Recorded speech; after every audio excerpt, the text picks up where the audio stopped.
An Iranian military-linked media outlet has released a list of offices and infrastructure run by top American companies with purported Israeli links whose technology has been used for military applications. The Iran Revolutionary Guard Corps linked Tasnim news agency in its list named Google, Microsoft, Palantir, IBM, Nvidia and Oracle along with the listed offices and infrastructure for cloud-based services that are located in multiple Israeli cities as well as in some Gulf countries, calling them Iran's new targets. The IRGC affiliated news agency said, and I quote, "As the scope of the regional war expands to infrastructure war, the scope of Iran's legitimate targets expands."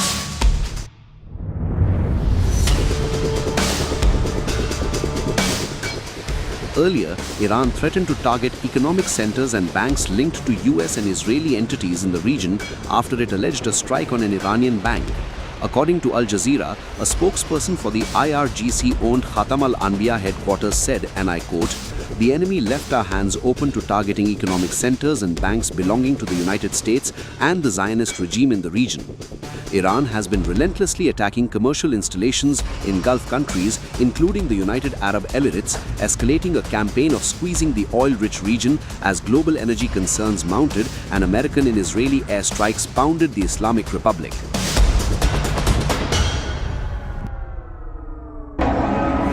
Straight to the airport.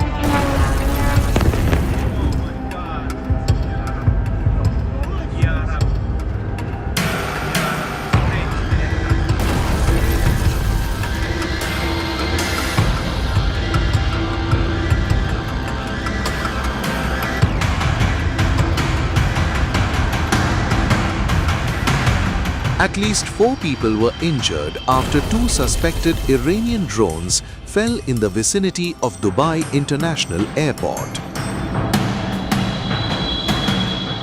The Dubai media office posted on X, and I quote, "Authorities confirmed that 2 drones fell in the vicinity of Dubai International Airport, DXB, a short while ago, resulting in minor injuries to 2 Ghanaian nationals and 1 Bangladeshi national and moderate injuries to 1 Indian national. Air traffic is operating as normal." On March 7, flight operations at the Dubai International Airport were suspended after a suspected Iranian drone attack. The drone attack took place less than an hour after Iran's president, Masoud Pezeshkian, apologized to the neighboring nations for attacks in retaliation to the US and Israeli bombardments. I must apologize to the neighboring countries that were attacked by Iran. I personally apologize for the way this process unfolded with what occurred, our commanders, our leader, our loved ones. In fact, they lost their lives due to the brutal aggression that occurred, and our armed forces, these heroes who are ready to sacrifice everything, put their lives on the line to defend our territorial integrity. When the commanders were no longer present, they took the initiative and after, with full discretion, carrying out all the necessary actions, with great honor and immense strength, they bravely defended our homeland.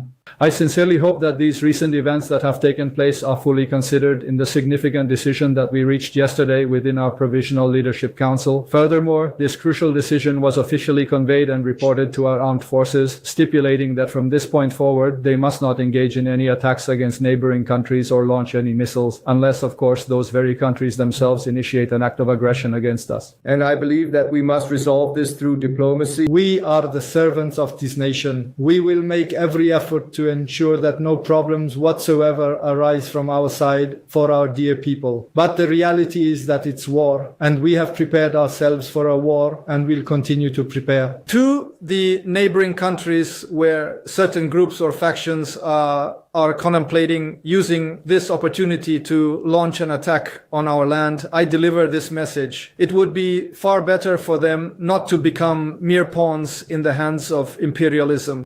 And the process that regrettably is currently in effect is that with utter disregard for all international laws, they are bombing any place they wish to target, and they show absolutely no hesitation in carrying out these actions against schools, hospitals, and various other vital facilities throughout the nation.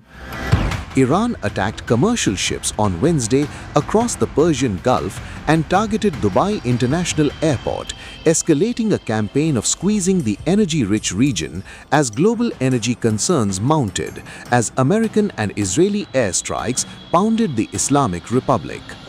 On March 3rd, an Iranian drone slammed into a parking lot outside the US consulate in Dubai.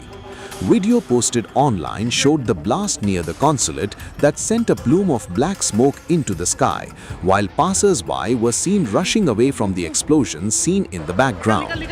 Iran has been relentlessly targeting the Middle Eastern nation as US and Israel targets Iranian cities. But they were going to hit them. If I didn't hit them first, they were going to hit our allies first. I believe, upon information and belief, but I believe that he was going to, they were going to take over the Middle East. They were looking to take over the Middle East. Now, had Operation Midnight Hammer not taken place, that was definite, because they would have had a nuclear weapon within a matter of weeks. But that took place. That was a setback.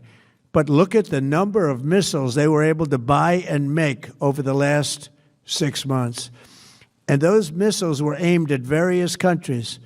And when you look at over 1,000 missiles shot at like UAE, they were looking to take over the Middle East. We got there first. We're lucky. I'll tell you what, the Middle East and those countries, very rich countries, are very lucky that I was president instead of somebody else.